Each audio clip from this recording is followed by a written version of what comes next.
మనము కూడా ప్రతి భారమును సులువుగా చిక్కునబెట్టు పాపమును విడిచిపెట్టి విశ్వాసమునకు కర్తయు దానిని కొనసాగించువాడునైన యేసు వైపు చూచుచు మన ఎదుట ఉంచబడిన పందెములో ఓపికతో పరిగెత్తుదము.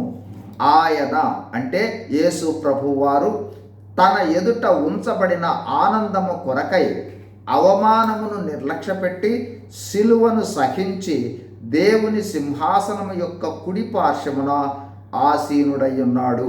హెబ్రీయులకు రాసిన పత్రిక 12వ అధ్యాయము 2వ వచనం.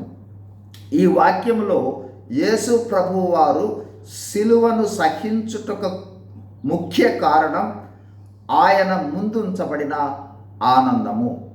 ఆ ఆనందము ఏమిటి అంటే, ఒకటి, తండ్రి అయిన దేవునిని సంతోషపరచటం, అంటే ఆయన ఇచ్చిన పనిని నెరవేర్చటం. యోహాను సువార్త 4:34. రెండవదిగా, అనేకులను దేవుని మహిమలోనికి తీసుకుని రావటం. హెబ్రీయులకు రాసిన పత్రిక 2:10.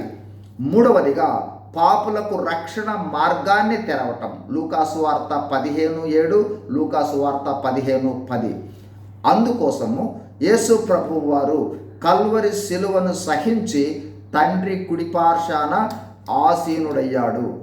అయితే ఆ రక్షణ కార్యాన్ని విశ్వసించుట ద్వారా మనలను కూడా ఆయనతో పాటు పరలోకములో కూర్చుండబెడతాడు. ఆయనతో పాటు ఆనందములో పాలిపంపులను దయచేస్తాడు. అందుకోసము ఆయన నిరంతరము తండ్రికి విజ్ఞాపన చేస్తూ ఉన్నాడు. God bless you. Thank you.